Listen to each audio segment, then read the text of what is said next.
नमस्कार, मैं चिराग शर्मा और इस समय हिसार की गुरु जम्बेश्वर यूनिवर्सिटी के अंदर मौजूद हूँ। ठीक वीसी ऑफिस के बिल्कुल बाहर, जहाँ पर सभी के सभी छात्रों ने इस समय अनिश्चितकालीन धरने का बैनर टांग दिया। गेट के ऊपर बिल्कुल ठीक तस्वीरें देख पा रहे हैं। इस समय सभी के सभी छात्र, पीएचडी होल्डर, सभी के सभी स्टूडेंट इस समय धरना प्रदर्शन करते हुए अपनी मांगों को लेकर, एक बार पूरा मामला जान लेता हूँ कि क्या नौबत आन पड़ी जिसके चलते हुए जिन कंधों पर बच्चों का बैग होना चाहिए, बच्चों का भविष्य जिन कंधों पर है, उन कंधों को आज दरी बिछाकर यहाँ पर बैठना पड़ रहा है। पूरा मामला जान लेता हूँ कि क्या नौबत है और क्या इनकी तरफ से कोई, इनको लगता है कि कोई समाधान निकल पाएगा या फिर खुलासा। सबसे बड़ा खुलासा ये है कि हम रिसर्च स्कॉलर हैं और हम मतलब इतना काम कर रहे हैं रिसर्च का, और उसके लिए जैसे हमारा सबसे जो बेसिक, हम जैसे नैनो पार्टिकल वगैरह बनाते हैं तो उसके कुछ एनालिसिस होती है, जैसे FTI और हो गया XRD इंस्ट्रूमेंट। इनकी फ़ीस यहाँ पे पहले फ्री थी, लेकिन अब इन्होंने फ़ीस 250 रुपये सैंपल कर दी है, 150 रुपये भी कर दी है। तो वो फ़ीस इतनी ज़्यादा, जैसे 100 सैंपल हो जाते हैं बंदे के, लेकिन वो तो ये है कि हमारा बंद को बन जाता है कोई केमिकल, तो बाद में तो हम करा भी लेते हैं कि हाँ ये बन चुका है, लेकिन वो तो प्राइमरी कंडीशन है।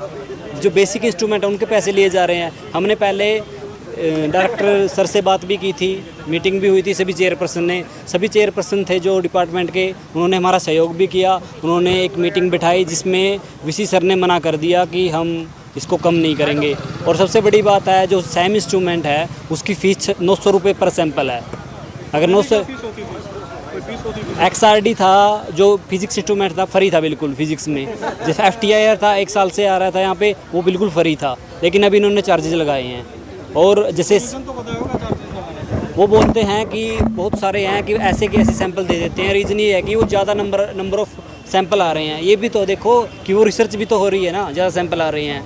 अगर इतने ज़्यादा सैंपल आ रहे हैं तो अगर मान लें हम बाहर से अगर दूसरी यूनिवर्सिटी के बच्चे आते हैं, वो चार्जेस के पैसे लेते हैं, तो भी इनको ज़्यादा बेनिफिट होता है। अगर मोदी सरकार कह रही है जितना रिसर्च करोगे उतना देश के लिए अच्छा है। हाँ, तो सबसे बड़ी बात, जब करोड़ों रुपए खर्च कर रहे हैं, और सबसे बड़ी बात तो ये है, ये कोई ना कोई सेंट्रल लाइब्रेरी है, वेलफेयर के लिए है, लेकिन बच्चों को लूटा जा रहा है यहाँ पे। किस तरह लूटा जा रहा है? आप खुद देख लो, 900 रुपये, 50 सैंपल हो गए आपके, 900 रुपये से हिसाब लगा लो। और 80% स्टूडेंट है जिनके पास फेलोशिप ही नहीं है, वो क्या करेगा?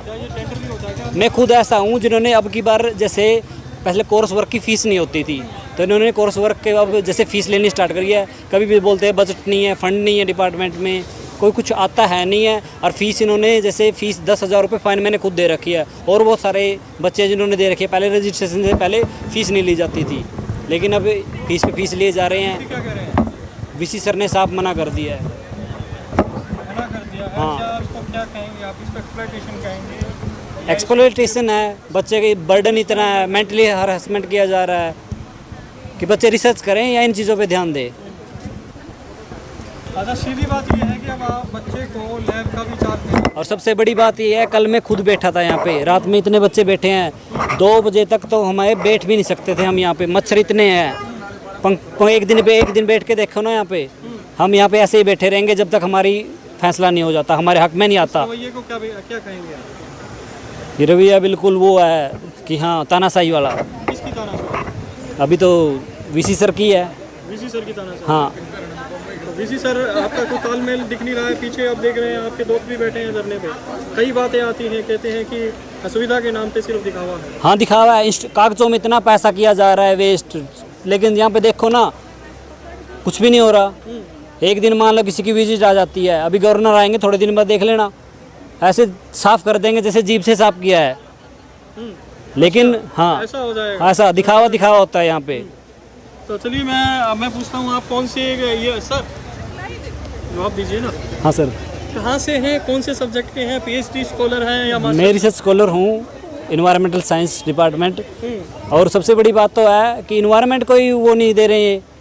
इन्वायरमेंट बचाने के नाम पे करोड़ रुपए लिए जा रहे हैं, लेकिन अभी तो सबसे बड़ी बात है, करोड़ रुपए खर्च करते हैं हम, ठीक है, PhD कर लेते हैं, सीट भी नहीं निकल रही हमारी। तो अब आप डॉक्टर बनने वाले हैं? PhD बाद डॉक्टर बनने? हाँ, डॉक्टर बनने के बाद शायद मैं एक बेरोजगार हो जाऊंगा, मुझे ऐसा लग रहा है।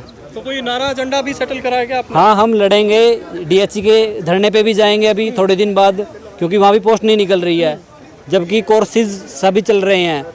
इन्वायरमेंटल साइंस, M.Tech की फ़ीस इतनी ज़्यादा है, PhD में भी इतनी, इस यूनिवर्सिटी की फ़ीस सबसे ज़्यादा है हरियाणा में। देख लो आप। मैनेजमेंट को कैसे जगाएंगे? क्या डमरू बजाएंगे, क्या अलार्म बजाएंगे? हम धरने पे बैठेंगे, पहले शांतिपूर्वक, शाम दाम दंड पे जो तरीका होगा हम अपना करेंगे। चलिए चलिए आप नमस्कार, कैसे हैं मैम? बढ़िया। Everything is fine? नहीं, अरे क्या बात है, फाइन नहीं है तो चलिए क्या गड़बड़ है बताइए। पहले तो हमारे हॉस्टल की सबसे बड़ी दिक्कत है कि वहाँ पे पानी ही नहीं होता है। पानी की शिकायत करने जाओ, नाइट अटेंडेंट को बोलो तो वो सीधा बोलती है कि मेरी उस बंदी से बनती नहीं है जिसको बोलना है, तो आप खुद ही फ़ोन करके बोल दो। हम किस किस को बोलेंगे और किस किस चीज़ के लिए बोलेंगे और कितनी बार हम बोल सकते हैं। रोज़ का है, कभी किसी हॉस्टल में पानी नहीं आ रहा, कभी किसी हॉस्टल में पानी नहीं आ रहा। अब क्या हम पानी के पीछे ही घूमते रहेंगे? हमें पढ़ना भी होता है, हमारे पास बहुत सारे काम होते हैं। कौन सा सब्जेक्ट है? मास्टर्स है पीएचडी है आपकी? पीएचडी। पीएचडी के टाइम ही नहीं होता। और एक बात, और आपके फ्रेंड ने कहा रिसर्च में भी घोटाला हो रहा है, ऐसा कुछ पता यहाँ पे हर चीज़ में है। हमारे डिपार्टमेंट की बात करते हैं, उनके पास बजट ही नहीं होता। हमारी स्टडी स्टार्ट नहीं हो रही है क्योंकि उनके पास बजट नहीं है और हमारे केमिकल नहीं आ रहे हैं। कौन से सब्जेक्ट है पीएचडी? फार्माकोलॉजी। फार्मा तो पूरा ही बेस्ड है, पूरा ही बेस्ड ही केमिकल्स पे है। हाँ जी, तो इनके पास जाओ तो इनका एक ही वो आता है कि हमारे पास बजट नहीं है। क्या H2SO4 पूरा मिल रहा है? कैसे? H2SO4 सल्फ्यूरिक एसिड पूरा मिल रहा है? कुछ नहीं मिलता कुछ भी यहाँ नहीं मिल पे। रहा है? नहीं, इनका एक ही होता है कि हमारे पास बजट नहीं है। और मेन ये भी कहते हैं कि पीएचडी वालों के लिए फार्मा डिपार्टमेंट में बजट नहीं है, ये मास्टर्स वालों के लिए आता है। जब पीएचडी वालों के लिए बजट नहीं है तो आप क्यों यहाँ पे पीएचडी करवा रहे हो? सीधा सीधा आप क्या अपील करेंगे?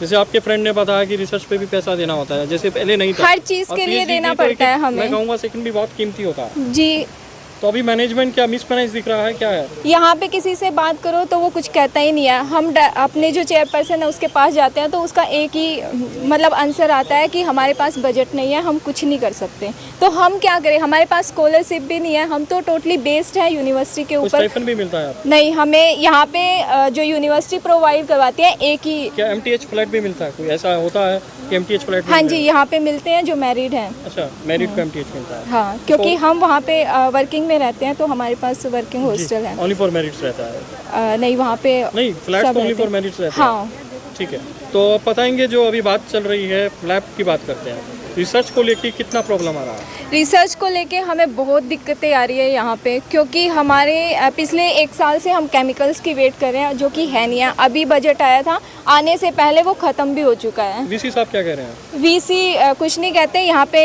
एक ही चीज़ कहते हैं, आगे बजट आएगा तब भेज देना। हम क्या तब तक वेट तो ही आपकी करते PhD भी हो रहेंगे? जाएगी। थर्ड ईयर चल रहा है, हमारा, और अभी तक कुछ नहीं हुआ है। तो वो लटक ही रही है, वो कितने साल तक लटकी रहेगी ये हमें भी नहीं पता है। तब तक तो जॉब निकल जाएगी। पता नहीं क्या क्या निकलेगा। और यहाँ पे मेन दिक्कत ये देखो ना कि हर जो यूनिवर्सिटी है वहाँ पे स्कॉलरशिप की जो यूनिवर्सिटी प्रोवाइड करवाती है URS, तो उसकी सीटें हैं कम से कम भी 6 से 7 या 10 तक भी है, और यहाँ पे सिर्फ एक ही है। चलिए, तो इनको बातें बढ़ा आपने देनी बताई, चाहिए। अब सिर्फ ये बताइए अब रास्ता क्या निकाला है आपने?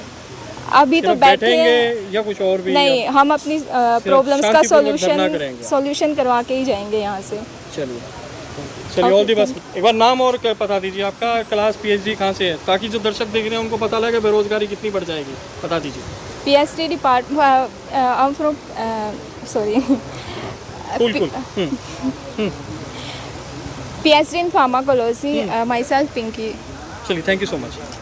पूरा मामला सुन चुके, पूरी बात सुन चुके हैं। देश का भविष्य किस ओर जाएगा और किस परिस्थितियों में इस समय बीतता हुआ पूरा भविष्य बच्चों का, सभी के सभी विद्यार्थियों का हिसार की गुरु जम्बेश्वर यूनिवर्सिटी के अंदर का माहौल। वीडियो को ज़्यादा से ज़्यादा शेयर करें, कमेंट करें और आपकी क्या राय है, कमेंट में अपनी राय रखना ना भूलें।